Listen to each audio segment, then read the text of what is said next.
복음을 전하는 사람의 삶이라는 제목으로 말씀을 함께 나누도록 하겠습니다. 불가능한 일이기는 하지만요, 바울 사도가 했던 말을 다 끌어모아서 이게 압축해서 이렇게 짤 수 있다고 한다면 아마도 이 바울 사도의 말 속에는 예수님이라는 단어만 가장 크게 드러나게 될 것입니다.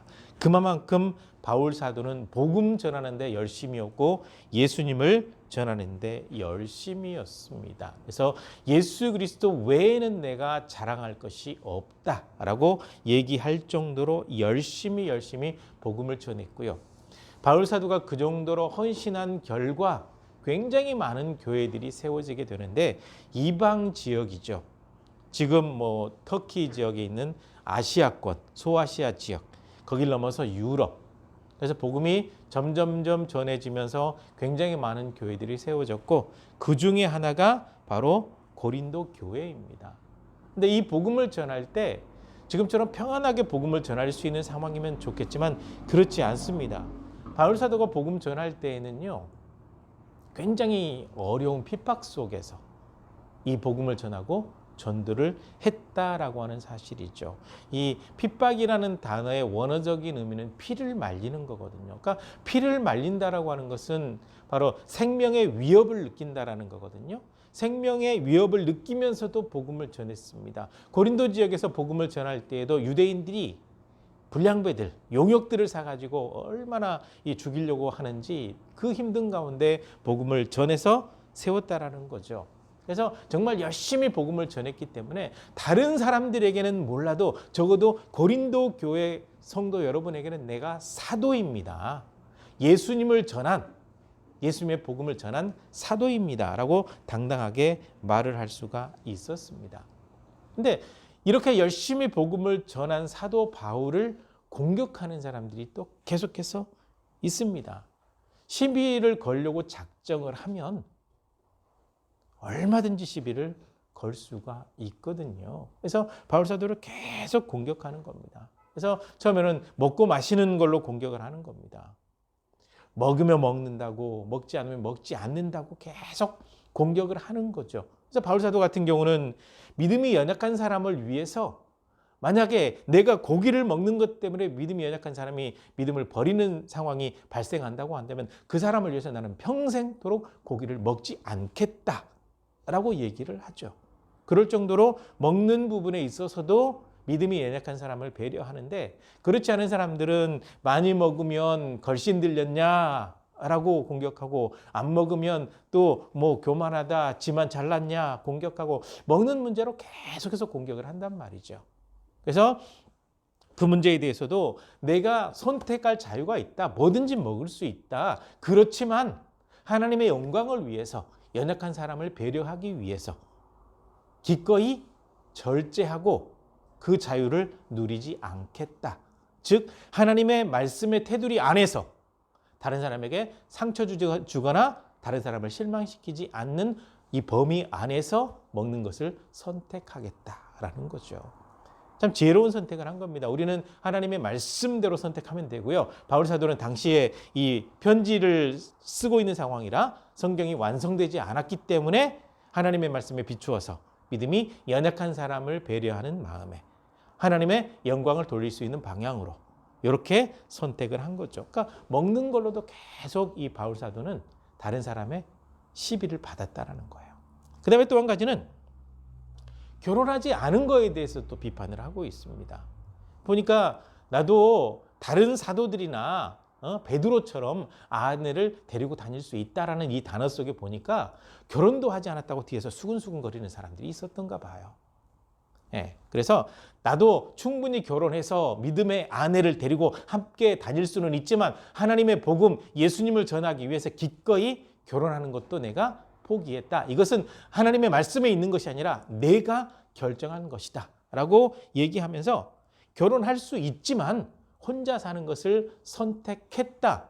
일반화시킬 수는 없는 거고 나는 그렇게 했다라고 바울 사도가 당당하게 얘기를 해서 시비 거는 사람들에게 자기의 마음을 전달을 하죠. 그리고 또 한 가지 시비 거는 게 뭐냐면 아마 바울 사도는 사도가 아닌가 봐.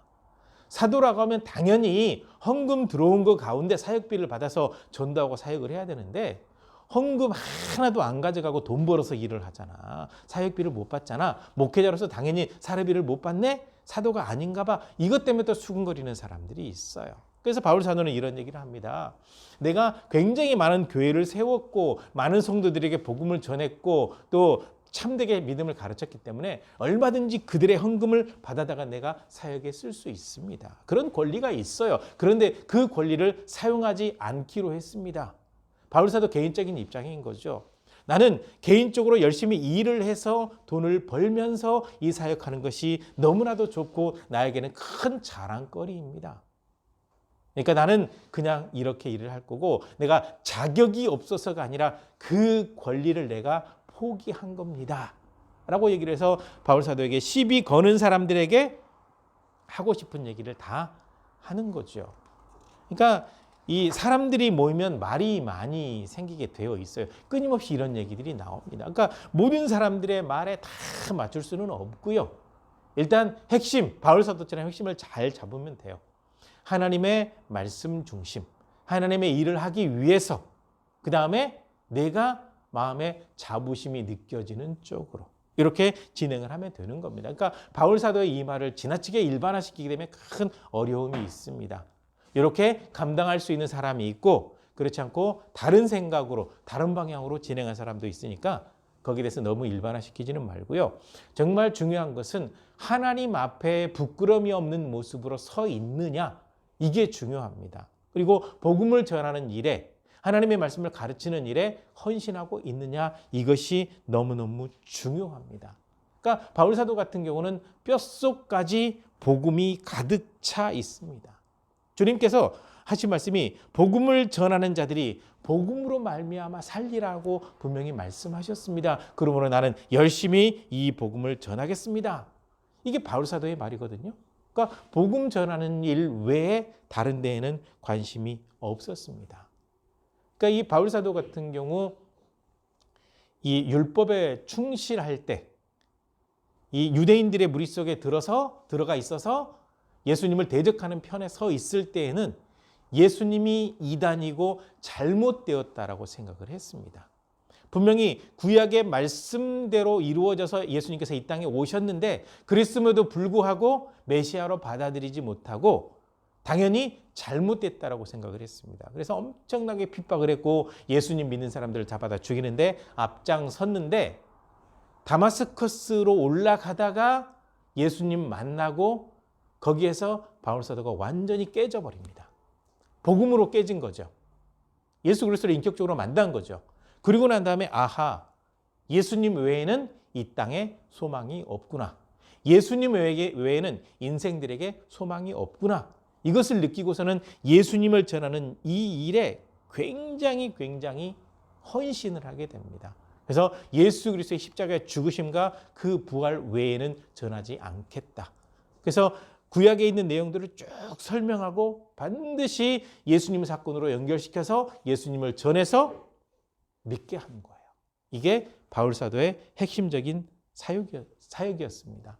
그러면서도 사도로 그다음에 교회를 세운 설립자로 이렇게 얼마든지 많은 권리를 사용할 수 있지만 그 권리를 하나도 사용하지를 않아요.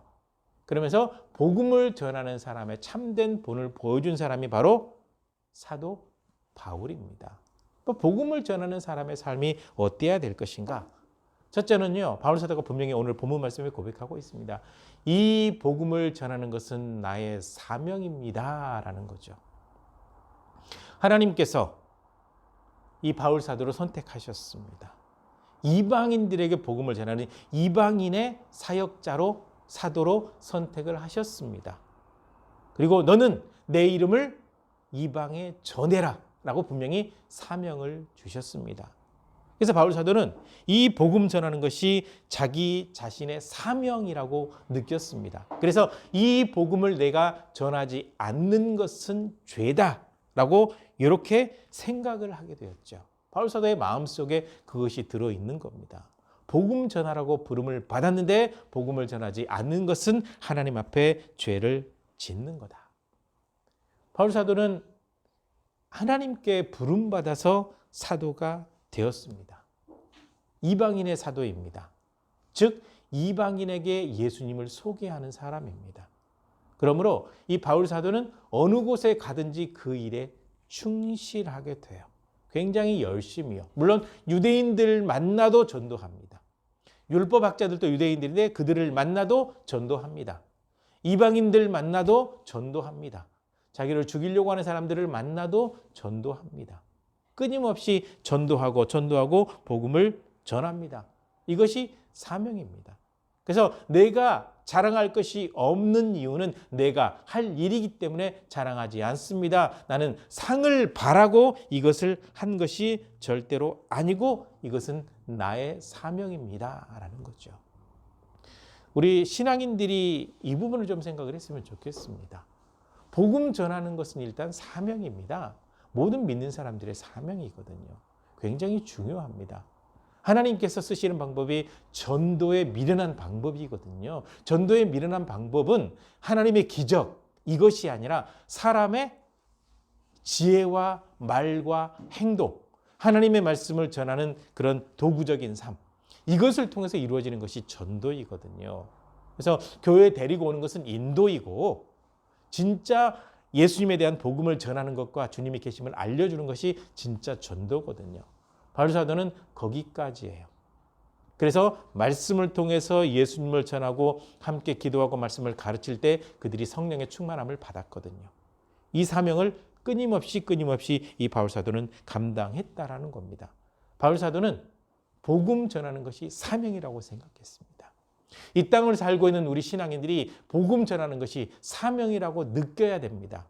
그렇게 알아야 됩니다. 그래야 우리가 복음을 증거해 나갈 수가 있습니다. 그 다음에 두 번째로 바울 사도는 복음을 전해도 대가를 바라지 않았습니다. 아무런 대가를 바라지 않고 이 복음을 전하고 있다. 그래서 복음을 전함으로 인해서 받은 상은 이렇게 표현하고 있습니다. 내가 아무런 권리도 쓰지 않고 권리를 포기하는 것이 오히려 나에게 상이다. 왜냐? 복음을 전해서 뭔가 대가를 받게 되면 뭔가 싹군처럼, 이게 바울 사도의 심정이었던 것 같아요. 싹군처럼 느껴지지만 내가 자비량으로 일을 하면서 돈을 벌어서 그것을 가지고 복음을 전하고 있고 어떤 권리도 쓰지 않고 그저 하나님의 영광을 위해서 생명, 영혼 살리기 위해서 살아간 이것, 어떤 권리도 쓰지 않고 최선을 다해서 복음만 전파한 것, 이것이 나에게는 상이다. 다른 상은 바라지 않는다라고 고백을 하고 있습니다. 그래서 바울 사도는 직업을 가지고 있습니다. 이게 이제 유대인들의 그 가장 지혜로운 어떤 삶의 방법 가운데 하나인데요. 유대인들은 자녀들 교육을 굉장히 열심히 시킵니다. 그래서 적어도 이제 그 유대인 가정에서 성장을 하게 되면 3개 국어, 4개 국어 정도를 하게 만들어 놔요. 물론 가장 핵심은 하나님에 대한 교육입니다. 젖을 먹이면서부터 너는 하나님의 거룩한 백성이다. 너는 이 엄마 뱃속에 들어오기 전부터 이미 하나님께 선택을 받은 거룩한 선민이다. 하나님의 백성이다라고 가르쳐요. 성장해 나갈 때 적어도 이제 말기 알아들을 만한 나이가 되면 성경을 가르치기 시작을 해요. 물론 율법이죠. 구약의 내용들이죠. 가르쳐요. 그걸 가르치고 성경을 열심히 교육을 시키면서 그 다음에 삶의 방법으로 언어라든지 이것도 다 가르쳐요. 그래서 영어 할 때는 가족들이 다 영어를 쓰고 독일어 할 때는 가족들이 다 독일어 쓰고 이렇게 해서 가정에서 교육이 이루어진다고 해요. 이렇게 이루어지는데 또 한 가지 특징이 있습니다. 반드시 한 가지 직업 교육을 시키는 거예요. 그래서 뭔가 하나 전문직, 기술을 가지고 있게 하는 겁니다. 그러니까 바울 사도도 율법 학자로 성장을 했지만 최고급 천막을 만드는 기술을 가지고 있습니다. 그러니까 텐트 메이커라고 얘기하니까 보통 요즘 뭐 야외에 가서 쭉 펴는 그런 텐트라고 생각을 하는데 그렇지 않습니다. 당시에 이 텐트라고 하는 것은 최고급 텐트이기 때문에 귀족이나 돈 많은 사람들만 만들 수 있는 그런 텐트거든요. 이 천막을 만드는 업을 하면서 일을 하면서 돈을 벌어서 자비량 선교를 하고 있었거든요. 그래서 바울 사도는 사역할 때 어떤 사역의 도움을 다른 데서 받은 것이 아니라 열심히 돈을 벌어서 이렇게 사역을 감당을 했거든요. 그러니까 이 사역을 할 때 어떠한 대가도 어떠한 후환도 바라지 않고 이 모든 일을 감당해 왔다. 즉 대가를 바라지 않고 복음을 전하는 일에 헌신했다라고 얘기를 하고 있습니다. 복음이 최고로 중요하기 때문에. 그래서 어떤 그 상이나 어떤 뭔가를 누리기 위해서 받기 위해서 이 복음을 전하는 것이 아니라 아무런 대가도 바라지 않고 복음을 전하는 일에만 헌신을 했다라는 거거든요. 이게 굉장히 중요한 것 같아요. 복음을 전하는 일에만 헌신한다. 주님을 나타내는 일에만 헌신을 한다. 나머지 모든 것들은 주님께 맡긴다. 이 바울 사도의 이런 방향들 이걸 잘 살펴보시면서 하나님의 영광을 위해서 살아갈 때 거기에만 조금 포커스를 맞추면 우리 신앙인들이 조금 뭔가 자유함을 누리면서 살 수 있지 않을까 하는 생각이 들거든요. 그 다음에 바울 사도는 복음을 전할 때 대상에 따라 유연하게 복음을 전하게 되었습니다. 유대인을 만나게 되면 유대인처럼 되는 겁니다. 유대인이에요. 베냐민 지파입니다. 애초에 유대인으로 태어난 사람입니다. 율법을 잘합니다. 유대인들의 생리도 잘 알고 있습니다. 그래서 유대인들을 만났을 때는 그들의 눈높이에 맞춰서 율법을 다 준수하면서 그들에게 복음을 전해요. 율법자들을 만났을 때도 마찬가지예요. 율법은 이미 가르칠 만한 학자가 되어 있기 때문에 그들을 잘 알아요. 그들의 눈높이에 맞춰서 그들에게 복음을 전했다라는 겁니다. 그런데 이방인들을 만났을 때는 율법이 없는 자들이잖아요. 이방인들을 만났을 때는 율법을 강요하지 않고 열심히 복음을 전해서 복음 안에 살아가는 삶을 가르쳐요. 그래서 여러 사람을 만났을 때 그때그때마다 여러 사람을 대하는 다양한 방법으로 다가간 이유는 그 사람들을 어떻게 해서든지 예수 그리스도를 믿게 하려고 그렇게 한 겁니다. 연약한 사람을 만나게 되었을 때, 가난한 사람 만나게 되었을 때, 또 몸이 아픈 사람을 만나게 되었을 때, 물론 이 사도 바울은 몸에다 질병도 가지고 있거든요. 항상 눈높이에 맞춰서 그들의 심리를 이해하면서 그들의 삶을 이해하면서 그들의 눈높이에 맞게 복음을 전해서 예수 그리스도를 믿게 하는 겁니다. 그러니까 바울 사도가 존경받는 이유가 바로 여기에 있습니다. 어느 곳에 가든지 어떤 사람을 만나든지 그 사람들의 눈높이에 맞춰서 그들을 섬기면서 복음을 전했거든요. 그래서 굉장히 다양한 사람들이 바울 사도를 통해서 복음을 받아들이게 되었다라는 겁니다. 이렇게 사역을 감당하면서 바울 사도가 이렇게 얘기하고 있습니다. 달리기 하는 사람이 만약에 규칙을 지키지 않는다고 한다면 어떻게 상을 받을 수가 있겠냐라는 거예요. 달리기 하는 사람이 쭉 달려갈 때 1등으로 달리고 있다고 한다면 그 자리를 끝까지 지키지 않는다고 한다면 어떻게 상을 받겠냐? 1등은 한 명인데. 이렇게 비유를 하고 있습니다. 이렇게 비유하는 이유가 있어요. 이 운동 경기가 시작이 된 게 그리스 지역이거든요. 그리스 지역입니다. 그래서 이때 육상도 이미 있어요. 복싱도 이미 있어요. 육상은 달리기, 복싱은 좀 잔인해요. 한 사람이 죽을 때까지 싸웠어요. 옛날에는. 그 경기가 이미 그 지역에 있어요. 그러니까 고린도 지역에 있는 사람들은 달리기 경기를 할 때 어떻게 해야 1등상을 받을 수 있는지를 알아요. 그러니까 그 비유를 하고 있는 겁니다. 이제 똑같은 선에 서서 출발을 해요. 1등은 딱 한 명입니다. 그런데 이 달리는 사람이 끝까지 1등의 자리를 지키지 않으면 상을 못 받아요. 1등으로 달렸어도 다른 사람 라인을 밟고 지나가게 되면 상을 받지 못해요.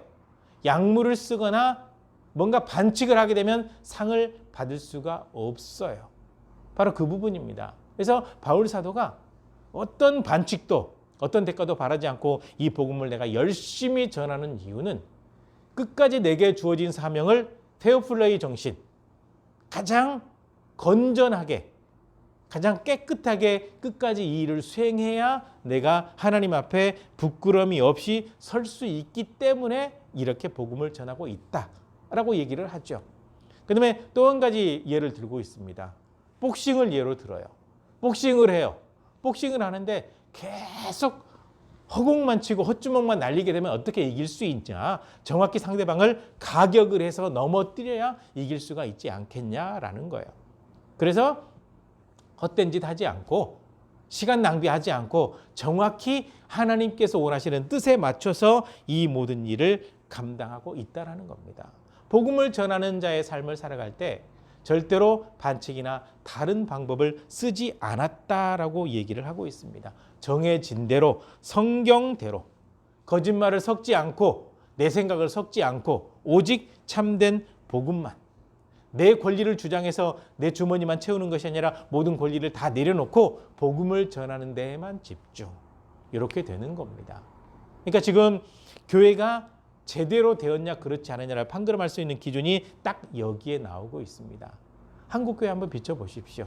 하나님의 말씀 성경을 정말 열심히 가르치고 있는 건지, 교회 헌금 사용할 때 정말 깨끗하고 정직하게 사용이 되고 있는 건지, 권리만 누리고 자기 주머니만 채우고 성도들을 학대하거나 착취하고 있는 것은 아닌지 분별할 수가 있어야 되는데 많은 성도들이 이게 분별이 안 돼요. 하나님의 말씀조차 제대로 알지 못하고 있기 때문에 이런 일이 발생하고 있고요. 그 다음에 말씀 속에 거짓말이 너무 많이 섞여 들어옵니다. 잘못된 진리들이 너무 많이 들어옵니다. 정말 위험합니다. 특히 이단들은 거짓말을 해서라도 어떻게 해서든지 구원해내야 된다라고 그들이 주장하죠. 근데 거짓된 진리로는 한 생명도 구할 수가 없어요. 그런데 그런 일들이 너무나도 지금 만연해지고 있다라는 겁니다. 그러니까 지금 한국 교회가 복음 전하는 문이 닫혀진 이유가 있어요. 교회조차도 페어플레이를 못하고 있으니까. 정말 하나님께서 원하시는 뜻대로 진행하지 못하고 있으니까 이런 문제가 발생하게 되는 겁니다. 그래서 바울 사도는 유연하게 대처했습니다. 이것은 나의 사명입니다. 이 일할 때 내가 어떤 대가도 바라지 않습니다. 만나는 수많은 사람들의 눈높이에 맞춰서 나는 복음을 전할 수 있습니다. 그리고 바른 복음을 전하기 위해서 끊임없이 노력하고 있습니다. 이게 바울 사도의 말입니다. 근데 바울 사도가 왜 그랬을까요? 이유는 맨 마지막 27절에 등장하고 있습니다. 열심히 복음을 전해서 많은 사람들은 천국 가게 만들어 놓고 나는 하나님께 버림받게 된다고 한다면 이보다 더 부끄러운 일이 없기 때문에 그래요. 즉 하나님을 경외하는 가운데 이 모든 사명을 감당하고 있다라는 거죠. 그러니까 바울 사도의 생각의 중심에는 하나님이 계셨습니다. 하나님을 경외하는 가운데 이 모든 일을 감당했다라는 겁니다. 이 바울 사도의 편지를 읽다 보면 어떤 느낌이 드는 거냐면 어떻게 저렇게 완벽하게 할 수 있지? 너무 완벽주의를 주장하는 건 아닌가? 라는 생각이 들 정도로 너무 그래요. 근데 바울 사도도 사실은 완벽하지 않아요. 몸에 질병 가지고 있죠. 그 다음에 키 작고 열등감이 있다 보니까 좀 다혈질적이에요. 화도 잘 내고 그런 사람이거든요. 실수도 해요. 그리고 바울 사도가 누워서 생각했는지 앉아서 생각했는지 잘 모르겠는데 자기 자신의 삶을 싹 돌아봤더니 하나님 앞에 너무 부끄러운 거예요. 그래서 오라 나는 공고한 사람이로다. 이 사망의 몸에서 이 부정한 누가 나를 구해낼 수 있을까? 예수 그리스도 외에는 나에게 소망이 없구나. 이렇게 얘기하고 고백한 사람이 사도 바울이거든요.